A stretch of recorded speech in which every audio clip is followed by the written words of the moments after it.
Guadalupe, buenas tardes. Muy buenas tardes, Julio. Aquí muy contenta de poder estar con Claudia, de poder conocerla por lo menos en Zoom. Su trabajo es muy valioso y muy contenta de estar en este especial para hablar de la reforma en diferentes ámbitos, ¿no? En el ámbito financiero, social y todo lo demás. Muchas gracias por la invitación. Bien, pues muchas gracias, Guadalupe. Claudia Villegas, buenas tardes. De nuevo por aquí, Claudia. Buenas tardes, Julio. Buenas tardes, Guadalupe. Para mí es un honor poder compartir este espacio con ustedes porque yo admiro mucho a Guadalupe, así es que para mí es muy importante estar aquí hoy con ella y contigo, Julio. Gracias igualmente. Gracias. Muy Gracias. amables. Tendremos como una media hora, 35 minutitos para desmenuzar lo más que podamos de estos temas. Claudia, entrando luego, ¿qué onda con las reacciones contra la reforma eléctrica y el tema específico de los OXXOs? Que si gastan más, que si gastan menos, el presidente los invita a ir a la mañanera. ¿Qué hay sobre este tema de los OXXOs, Claudia? Muchas gracias, Julio. Pues mira, comenzaré diciendo que fue para muchos un tema decepcionante que una empresa tan importante como es Fomento Económico Mexicano decidiera, en medio de este periodo de parlamento abierto en el Poder Legislativo, lanzar una campaña justo en medio del parlamento abierto y no llevar sus argumentos y no llevar esta discusión que es tan importante para el país al Poder Legislativo y no a las redes sociales. Al menos a mí, que soy usuaria del sistema eléctrico y que llevo pues más de 3 años indagando qué pasó, qué nos sucedió en México con la reforma al sector eléctrico, me pareció una verdadera ofensa. Pero más allá de eso y entendiendo que los intereses de esta empresa son los de mantener sus márgenes, me parece que hubieran tomado la decisión de acudir con argumentos y mostrar cuánto están pagando. La tarifa DAC, que es esta famosa tarifa que ha sido motivo de discusión en el nuevo mercado que se abrió con la reforma, primero de Salinas de Gortari, después de Felipe Calderón, y finalmente cómo Peña Nieto pues buscó de alguna manera pues mejorar la situación. Dicho esto no por mí, sino por los estrategas que estuvieron con Peña Nieto, y terminaría con esto. Ellos sabían, en la Secretaría de Energía, en la Comisión Federal de Electricidad, que la reforma de Felipe Calderón abrió la puerta a la descapitalización de CFE a través de la pérdida de mercado, Julio. Gracias, Claudia. Guadalupe Correa, tu opinión sobre este tema de los OXXOs, todo lo que implica FEMSA, gran poder económico, las reacciones que se tienen. ¿Cuál es tu punto de vista, Guadalupe, por favor?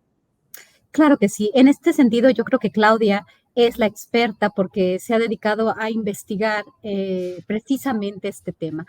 Lo que me parece muy importante, pues son siempre estos conglomerados, ¿no? Y además esta amenaza que el director de FEMSA, perdón, que tiene un alias, ¿no? El Diablo. Sí. Es muy interesante porque parece ser que es un diablo. Era un diablo en el sentido de que mientras pudo tener el acceso a pues la electricidad de forma muy preferencial, ahora que estos beneficios se le están retirando, pues va a dedicar pues un importante capital para, de alguna forma, como él lo amenazó, para lograr que el proyecto de la cuarta transformación pues no continúe, ¿no? Este tipo de amenazas me parecen muy ilustrativas de una parte de la clase empresarial mexicana, que mientras pueden tener prebendas con relación a los impuestos o en este caso con relación a la cuestión del abasto de electricidad, pues están muy contentos, ¿no? Y también hacen de alguna forma estos cabildeos con algunos, o sea, más bien buscan a estas personas dentro del sector público que les pueden dar estos beneficios. Y al final, cuando se les quitan estas preventas, que no se las dan a cualquiera, que se las están dando de forma preferencial a los hombres más ricos de México, pues dicen, entonces yo voy a dedicar mucho capital, tengo mucho, que me hizo ganar el gobierno mexicano, a otro proyecto político o a tirar un proyecto político. En este sentido, me parece muy importante poner el dedo en la llaga. ¿Quiénes son estos grandes señores? ¿Cuánto se les dio? ¿Y cómo pueden contribuir a regresarle al país mucho de lo que se les dio a ellos con tarifas preferenciales y mucho de lo que se les ha dado gratis? Porque la clase media mexicana es la que ha mantenido el sector social pagando sus impuestos y estos grandes hombres de negocios no lo han hecho. Por eso quería poner esto en contexto. Más allá de la cuestión más técnica, los Oxxos, pues realmente ir más allá. ¿Qué es lo que el director, el ejecutivo más importante de FEMSA está diciendo, ¿no? Porque siente sus intereses pues lastimados. Esto es muy importante considerar. Muchas gracias. Gracias, Guadalupe. Claudia, los empresarios beneficiados por todas estas reformas lo han sido de una manera descomunal, exagerada, y podríamos pensar en lo que plantea Guadalupe, de exigir que regresen los excedentes o las ganancias descomunales que tuvieron en este lapso. Pues pedirles que regresen sus utilidades, pues sería pues muy interesante, poco probable, porque dado que son, Julio, pues son empresarios con empresas públicas, porque hay inversionistas, porque hay mercado de valores, toda esta narrativa que quienes hemos cubierto el mercado de valores conocemos muy bien, Julio, que cotizan en la Comisión de Valores, ante la Comisión de Valores de Estados Unidos. Pero yo quisiera recuperar un poco de lo que dice Guadalupe. Cómo estos empresarios, cuando ven que sus márgenes pueden estar en riesgo, pues inmediatamente se cubren. Y esto nos lo ha demostrado la batalla que ellos han librado desde que llegó el gobierno del presidente López Obrador, porque él no llegó con la espada desenvainada para una contrarreforma constitucional. Él no quería, porque también les doy otro dato, Guadalupe, Julio, amigos que nos escuchan. Sucede que cuando los funcionarios que estaban en la Comisión Federal de Electricidad y en la Secretaría de Energía con Peña Nieto se dan cuenta de que la CFE iba perdiendo mercado, pues deciden cómo lo cambiamos y entonces se encuentran que sí que lo importante era revertir esta ley. Pero también se dan cuenta de que hay lo que ustedes los abogados llaman, Julio, derechos adquiridos, derechos ganados, y que habría una luz de amparos que probablemente se perderían. Entonces, cuando la secretaria de Energía dice, vamos a cambiar las reglas de porteo, las tarifas, las reglas del juego, pues, ellos, como dice Guadalupe, dicen, no, esto no me conviene porque yo hice mis proyecciones de negocio, de crecimiento para tener 1,000 Oxxos más, 2,000 Oxxos más, y esto hace que todos mis planes se vayan a la basura o que disminuyan. Entonces, ¿yo qué le voy a decir a los inversionistas del mercado de valores, los llamados stakeholders? ¿Qué les voy a decir a los stakeholders? Que ya no les voy a dar lo mismo. Entonces, ellos tienen una narrativa y una responsabilidad corporativa, pero muy a su estilo. ¿Qué es lo que tiene que vigilar el Estado mexicano, Guadalupe, Julio? El beneficio de todos los mexicanos. No podemos seguir solapando esto que es una extracción de renta. Eso diría, Julio. Guadalupe. Gracias, Claudia. Guadalupe, se menciona el término cabilderos o lobistas. Híjole, y se incendian los ánimos del otro lado porque dicen como si se pronunciara una palabra sacrílega, pero en realidad las grandes empresas transnacionales, los grandes inversionistas, ¿cómo hacen funcionar ese sistema de cabildeos, Guadalupe? Claro que sí, de hecho estoy escribiendo una pieza muy consistente, obviamente retomando este concepto, ¿no? Y bueno, cada país tiene legislaciones distintas. En México, pues tenemos una legislación incipiente, pero también hay muchas formas de sacarle la vuelta, ¿no? Y esto es lo que está pasando en el sector energético en México, en general, no solamente en aquel que está vinculado a la industria eléctrica. Estamos hablando de dos fenómenos muy importantes de los que he hablado y sí, estas personas que han sido mencionadas, porque yo menciono cabilderos o lobistas, representantes y facilitadores de grupos de interés. Un lobby es un grupo de interés y los grupos de interés, pues obviamente quieren avanzar estos intereses con algunas leyes bueno, que los beneficien y que les permitan participar en el espacio público, en el espacio económico y político de una forma más adecuada para ellos, ¿no?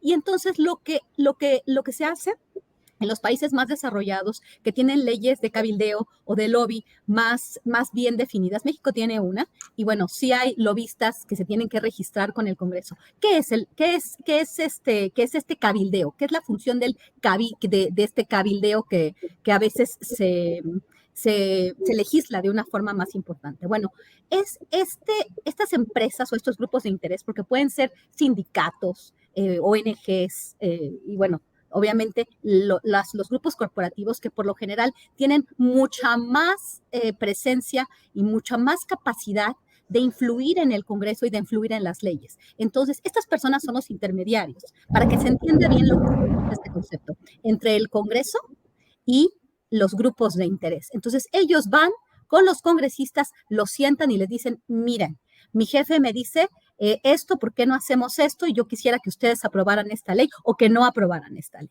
En el caso de México, es muy complicado porque tenemos también otro fenómeno de estas puertas giratorias o revolventes. Cuando estamos hablando de personajes que participaron en el gobierno mexicano y muchos de los que yo les llamo cabilderos o lobistas, o también, dependiendo, o sea, tengo una lista que he presentado. No me gusta hacer listas porque no es que es ponerle simplemente categorizar, categorías. Todo se pone en otros términos de acuerdo a lo que dijo Claudio X González de sus listas. Entonces, cuando nosotros hacemos una categoría o hacemos una lista dentro de una clasificación, pues dicen, ay, pues es una cacería de brujas. No lo es. Simplemente para entender el fenómeno. Estas personas trabajaron en diferentes secretarías de Estado, la Secretaría de Energía, Petróleos Mexicanos, la CRE, y estuvieron muy en contacto con las empresas. En las administraciones anteriores, en particular cuando se aprobó la reforma del 2013, estos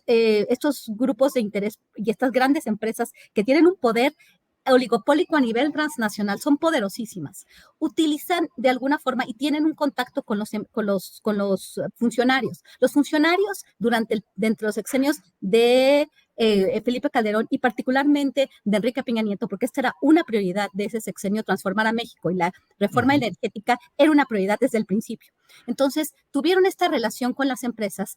Termina el sexenio, obviamente las beneficiaron con todos estos contratos leoninos en el sector de la electricidad, y habría que ver quiénes fueron los responsables, porque hay nombres y apellidos y luego se molestan mucho cuando uno menciona nombres y apellidos, pero uno era responsable, algunas personas eran responsables. Después de eso, salen de la administración pública y crean una consultoría, o se dicen consultores externos. Esto es muy complicado. ¿Quiénes son los clientes de estas personas? Y entonces ellos empiezan a hacer lo que hace un cabildero formalmente, que es tener un impacto con el Congreso. Y ahorita se estaba a pasar una ley, o más bien se propone reformar una ley, que es lo que está haciendo el gobierno de México, y entonces estas personas están en medio, están muy probablemente, y habría que ver de una forma informal, a ciertos congresistas reuniéndose con ellos. Y hay que transparentar eso. ¿Para quién trabajas? ¿Y quiénes son los clientes de estos consultores? Esto es muy importante. Sí. ¿Quiénes son sus clientes? Entonces, ¿están representando que les están asesorando o también les están avanzando sus intereses, teniendo una labor de cabildeo o de lobby, representando claro. Al lobby energético?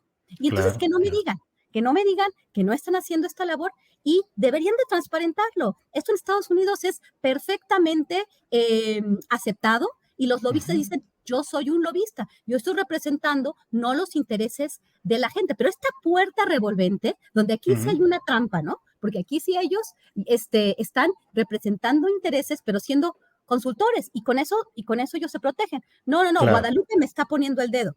No, simplemente estoy pidiendo, ahora sí, y lo voy a pedir, y creo que tenemos que pedirle a nuestros legisladores que hagan transparente para quién trabajan estas personas y quién les está pagando como consultores. Gracias, Guadalupe. Claudia Villegas, sobre este tema, ¿qué hay? ¿Ese lobismo o cabildeo empresarial, los grupos de interés, cómo suelen manifestarse? ¿De una manera clara, directa? ¿Qué usan? ¿Recursos económicos, promesas, ofertas, asientos en consejos de administración? ¿Cómo se da ese mundo del cabildeo empresarial en México, Claudia? Tu micrófono, Claudia, tu micrófono. Gracias. Es que están los cohetes del Día de la Candelaria, están fuertes. Sí, ni modo. A propósito de los tamales. Sí. Julio, Guadalupe, yo les diría, y poniéndome un poco como de abogado del diablo, que es legítimo que una empresa cabildee ante el Poder Legislativo, porque son contribuyentes, porque generan empleos, porque son actores sociales, porque necesitan que el marco legal les favorezca. Todo eso es legítimo.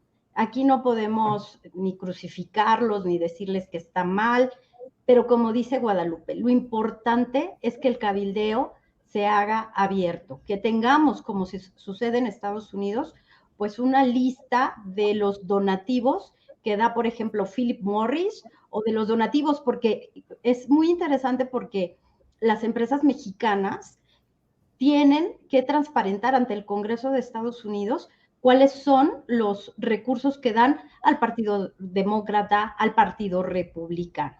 Dicho eso, yo les voy a dar algunos nombres que un ejercicio periodístico no tan sistemático ni estructurado como el que hace Guadalupe como académica nos permitiría, a través de un análisis de contenido, observar cómo legisladores, Genaro Borrego, siendo legislador, siendo funcionario público, defendía la reforma al sector eléctrico, muy legítimo, porque en ese momento se decía que México necesitaba crecer. Y si crecíamos a tasas del 5%, CFE iba a tronar, que CFE no iba a tener la inversión, no iba a tener los recursos. Con esos argumentos se justificó, por ejemplo, que Felipe Calderón, allá en Sonora, me acuerdo muy bien que fuimos a Guaymas los reporteros, anunció la inversión más grande de gasoductos para conectar México y Estados Unidos.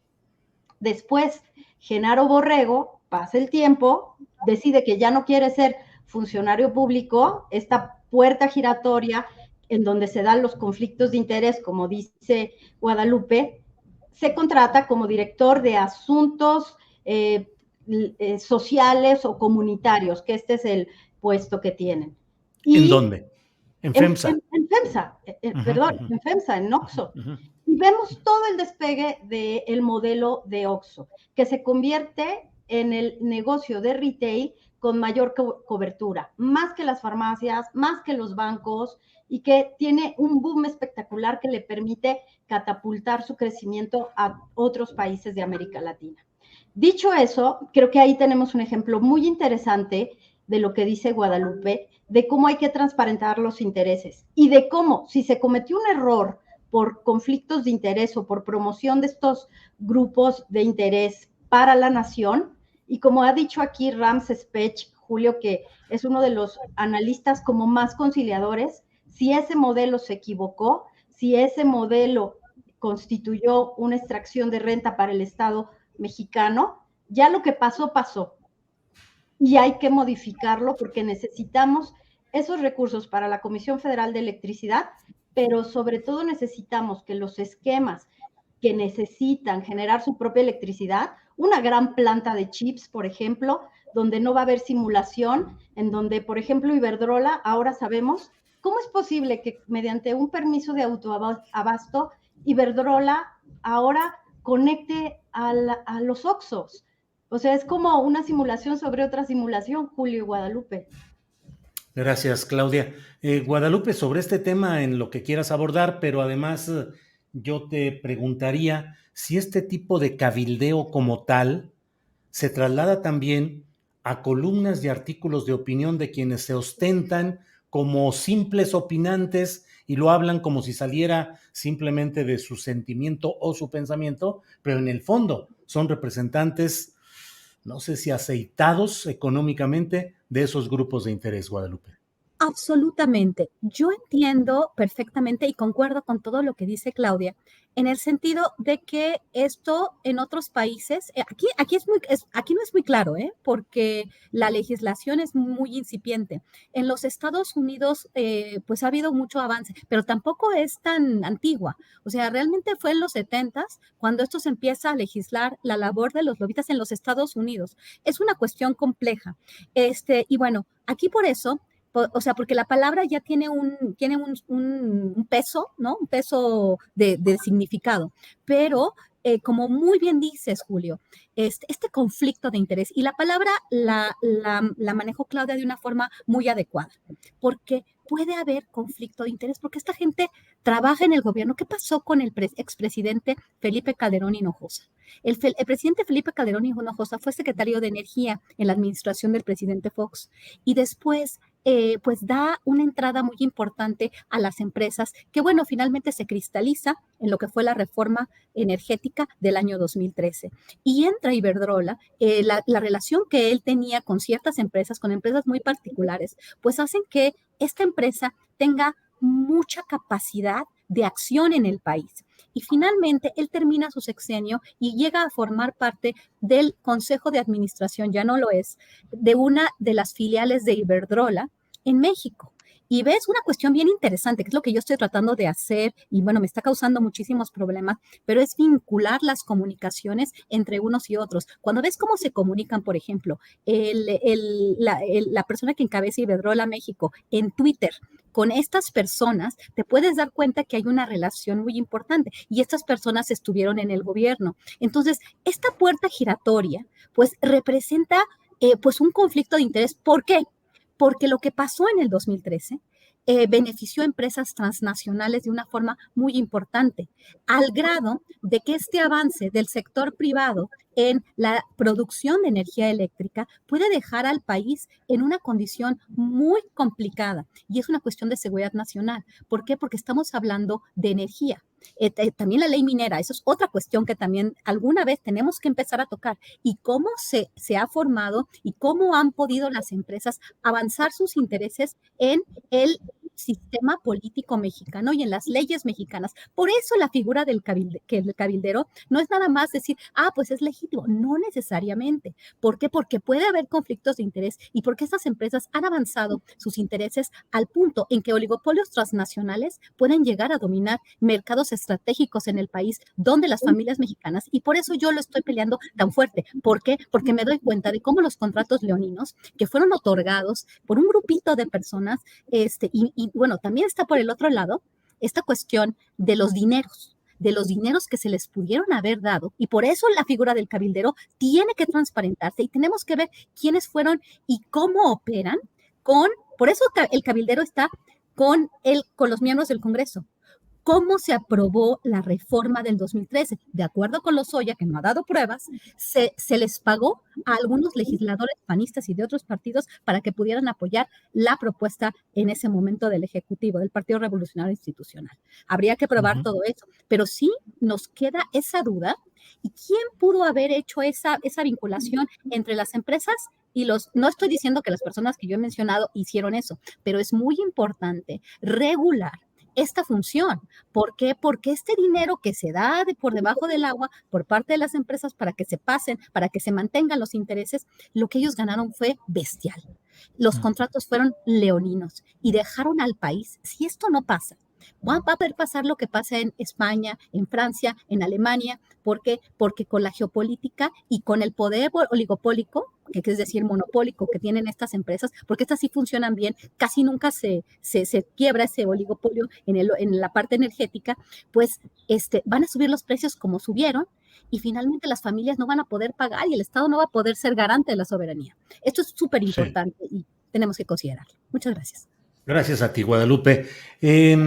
Claudia, a reserva de que desees abordar algunos de los puntos que plantea Guadalupe, a reserva de eso o no, te planteo, en momentos históricos ciertos gobiernos han tenido divergencias fuertes con los grupos empresariales, Luis Echeverría, José López Portillo. Hoy el presidente López Obrador tiene condiciones políticas y sociales favorables para esta lucha tan fuerte, o es previsible un coletazo fuerte del poder empresarial?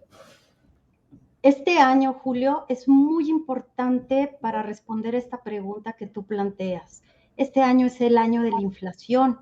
Este año es el año del estancamiento económico. No digo que todo sea culpa del gobierno, sino es resultado de la pandemia. y es resultado de la decisión del gobierno de no endeudarse para dar dinero y para hacer rescates, como lo hizo Felipe Calderón 2008-2009 con el asunto de la influenza. Yo creo que el presidente López Obrador se enfrenta, y que quienes están buscando que esta reforma no pase, se enfrenta a un momento muy crítico, porque vas a tener una economía más débil, se va a aprovechar para lanzar todas estas narrativas de que se necesita inversión. De hecho, la encuesta de analistas del Banco de México dice que sí hay una percepción entre los empresarios de que pues, mejor no invierto, mejor porque no sé lo que va a pasar. Entonces, es un año muy complicado para esta reforma. Las apuestas, Julio, en casas de análisis, bancos, entre algunas empresas, es que no va a pasar esta reforma al sector eléctrico y que está hecha para que no pase, que está hecha para el debate, lo cual me parece muy grave porque más allá de todo este tema, que coincido con Guadalupe, se tiene que investigar, tienes que auditar si se violó la ley en las tarifas, tienes que saber si hubo un abuso consistente y si hubo una colusión. Un ejemplo rapidísimo, porque no quiero aprovechar mucho el tiempo, pero no quiero dejar de mencionarlo. ¿Qué sucedió entre la década de 2000 a 2012 en materia de regulación en sectores estratégicos y regulados en el mundo? Desde impuestos, telecomunicaciones y energía. A nivel mundial, después de la crisis de las hipotecas subprime, vino toda una euforia después de la exuberancia racional que Yanis Varoufakis, quien siendo ministro de Grecia de Finanzas dice, no le voy a pagar al FMI, él dice que había una exuberancia irracional. Después de esa exuberancia irracional, hubo una ola de lo que dice Guadalupe, reglamentaciones, cambios constitucionales para generar negocios, para atraer inversión, los paraísos fiscales, los cambios en las leyes, las deducibilidades, las devoluciones, los cambios en la ley para los grandes negocios no son gratuitos. Pero esa es una cosa que tendrían con un Estado de Derecho, con una regulación bien aplicada, se tendría que observar. Aquí el problema que tenemos es que los empresarios dicen que el SENACE no opera, la Comisión Reguladora de Energía no opera, están negando los permisos y parece ser que la puerta de salida más rápida es la reforma constitucional, pero eso, insisto, Julio, y cierro con esto, hay un ambiente muy complicado que el presidente, que es un gran estratega político, yo creo que va a medir un poco hasta dónde sí y hasta dónde no, y como decía Ramsés aquí en tu espacio, es momento de negociar.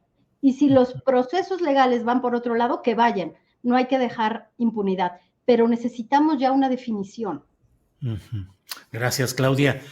Guadalupe, a las observaciones que nos comparte Claudia, yo te preguntaría, ¿qué tanto el peso de Estados Unidos puede determinar que no avance la reforma eléctrica con toda la presión que se da allá en la política de Estados Unidos, sobre todo en el ámbito legislativo y desde luego el presidencial, y aquí con pues la presencia y el interés abierto de estar encima del asunto del embajador de Estados Unidos? ¿Qué tanto Estados Unidos puede definir el no o degradar o atenuar esta propuesta de reforma eléctrica? Es una gran pregunta y nos llevaría bastante tiempo responderla con todas sus aristas. Pero voy a tratar de ser muy breve.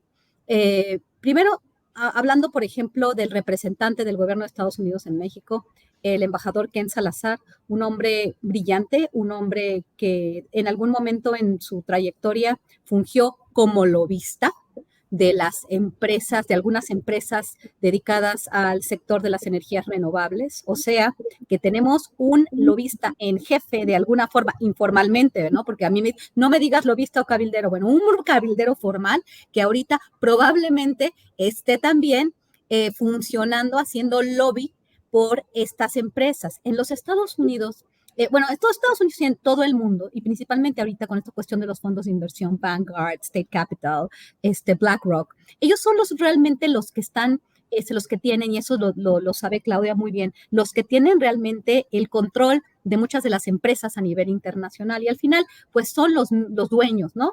Y entonces los políticos y también los diplomáticos pues y los gobiernos, ¿no? En realidad están siguiendo pues las directrices de estos grandes grupos empresariales. En realidad Estados Unidos como gobierno, vamos a analizarlo ahorita como una cuestión de Estado más bien, se estaba avanzando este nuevo acuerdo verde, el Green New Deal, en el marco del Build Back Better. No ha podido pasar, pero bueno, hacia ahí va, una transformación de la matriz energética hacia una transformación de toda la economía para el desarrollo de las energías renovables. Eso es lo que quiere Estados Unidos. Estados Unidos no quiere que México tenga la mayoría de su capacidad para producir electricidad. Esto es súper importante.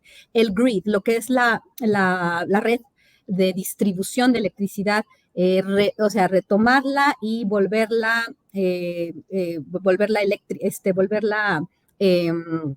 inteligente, ¿no? Entonces eso va a poder facilitarles a ellos poder hacer esa transformación y vendernos a todo el resto del continente y a muchas otras partes del mundo desarrollado, pues estas tecnologías. Eso no le conviene a México, pero le conviene a Estados Unidos y México es el país más importante por la frontera que tenemos para que empecemos nosotros a avanzar con esta transformación de la distribución de la red eléctrica para hacerla pues inteligente y llevar adelante esta idea del Internet de las cosas. Es todo un proyecto muy importante que Estados Unidos lo tiene de forma central. Estados Unidos, obviamente, representando el interés de las empresas, porque al final quien gana son ellos, pero ellos lo están subsidiando, porque Build Back Better son grandes subsidios hacia todas estas empresas. Entonces van operando juntos. Lo que va a hacer Estados Unidos, lo que van a hacer las empresas a través de la diplomacia antes del Parlamento abierto, exactamente hacia el Parlamento abierto, llega la Secretaría de Energía y nos da un mensaje muy sutil, muy diplomático, están preocupados por sus inversiones, haciéndonos una amenaza velada y además de todo diciendo lo que queremos es una Norteamérica que vayamos hacia la transformación, hacia la reconversión hacia energías renovables. Eso es lo que quieren y muy probablemente ellos estén y vayan también a hacer este cabildeo de otro tipo de formas diplomáticas para avanzar los intereses de estos grandes intereses capitalistas. Gracias, Guadalupe. Pues qué gran mesa la que hemos podido hacer. Es la 1:37 PM, ya estamos en la parte final, pero nos alcanza para unos 3 minutos de respuesta cada cual, si nos fueran tan amables. Claudia, ¿qué reflexión final harías sobre este tema? ¿Qué mensaje? ¿Qué debemos estar atentos los ciudadanos mexicanos a lo que viene en este tema de la reforma eléctrica? Gracias, Julio, y un placer platicar con ustedes, con Guadalupe. Bueno, yo tengo una debilidad por el término negociación y no en el sentido con una connotación negativa, sino que hay que analizar los intereses de cómo hace FEMSA para sobrevivir con menores márgenes respetando la ley, cómo hace la Comisión Federal de Electricidad para obtener los recursos que necesita y poder seguir abasteciendo, sobre todo a comunidades indígenas, Julio, porque en toda esta discusión se nos olvida que hay muchas personas que todavía no tienen electricidad en este país, no solamente los grandes fabricantes de chips o de autos.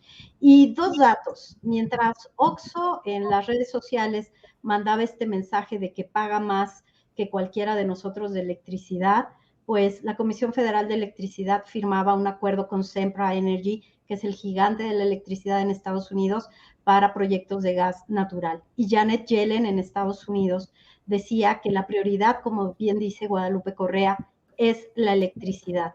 Y no es gratuito entonces que tengamos el debate sobre el litio y que el gran eslabón perdido en toda esta discusión es almacenamiento.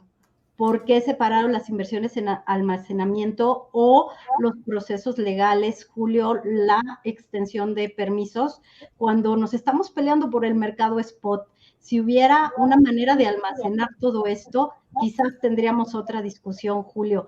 Más allá del dogma, hay que pensar en el país y en que hay muchos mexicanos que necesitan electricidad, sobre todo en tiempos de pospandemia, Julio. Bien, Claudia, pues muchas gracias. Guadalupe Correa Cabrera, en esta parte final, tu reflexión, tu mensaje, ¿a qué debemos estar atentos los ciudadanos en este tema de la reforma eléctrica? Es de nuevo, muchísimas gracias, Julio. Un placer haber estado con Claudia y un privilegio. Qué bueno que nos conocimos el día de hoy, ya de manera así, en estar en un panel. Pero bueno, retomando un poco lo que dijo al final Claudia, la cuestión de la electricidad. Yo quiero irme yo todavía un poquito más, ¿no?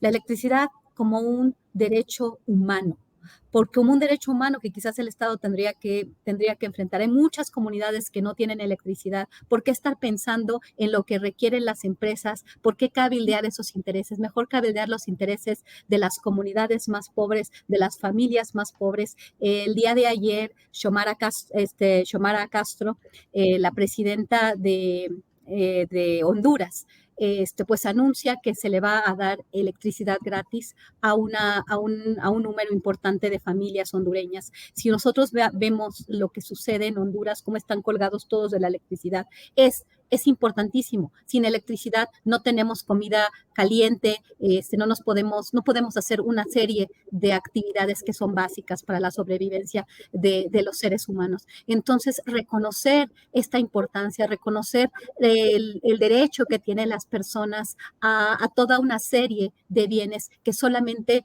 se pueden adquirir gracias a la electricidad, es importantísimo. Es importantísimo hacer un lobby o un cabildeo por las familias de México y por nuestro país. Y también reconocer que en nuestro país hay desigualdades impresionantes, también en el mundo, y luchar porque podamos tener un mundo más igual en el cual podamos tener estos recursos estratégicos en los países para darle la posibilidad a las personas que más los necesitan. Creo que el tema del litio es un tema fundamental. Después de la pandemia, el tema de las comunicaciones es muy importante. Creo que es un acierto, pero creo que se tiene que mejorar en los detalles de cómo se va a hacer el uso de esto, ¿no? Y también toda la cuestión de la corrupción, porque si el Estado va a tener más influencia, tenemos que poner candados, ¿no? A la capacidad que tengan los funcionarios públicos. En la cuestión de la administración pública, tendríamos que también, y las burocracias, tendríamos que tener el ojo muy, muy, muy, muy clave, ¿no? No nada más estoy criticando al sector empresarial, sino también a las funciones del Estado y al gobierno, a la administración pública. Muchas gracias. Guadalupe, muchas gracias. Claudia, muchas gracias. De verdad que nos felicitamos por tener las voces de mujeres inteligentes, informadas, con una visión muy clara, y de verdad es un privilegio tenerlas aquí. Les agradezco mucho a ambas, Guadalupe Correa y Claudia Villegas. Gracias y buenas tardes. Muchas gracias, Julio. Un privilegio también colaborar contigo. Hasta luego. Hasta luego, Claudia. Hasta luego, Guadalupe.